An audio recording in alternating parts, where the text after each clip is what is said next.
মানে সবাই কি আপনারা উত্তর সিটি কর্পোরেশনের পরিচ্ছন্ন কর্মীরা কাজ করতেছেন? উত্তর সিটি কর্পোরেশনে আমরা কাজ করতেছি। কেন বিএনপির নেতাকর্মীরা তো আসার কথা ছিল পরিষ্কার কিছু করতে।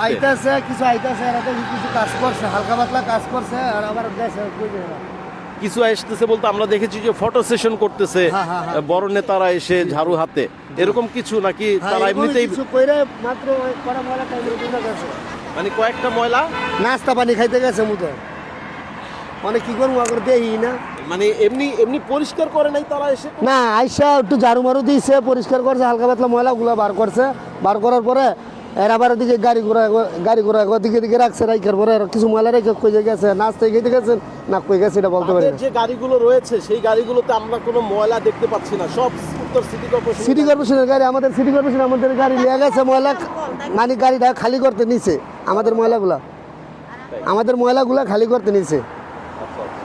আমাদের যে গাড়িগুলো আমরা আইছি, আপনারা কত লোক এসেছেন আজকে?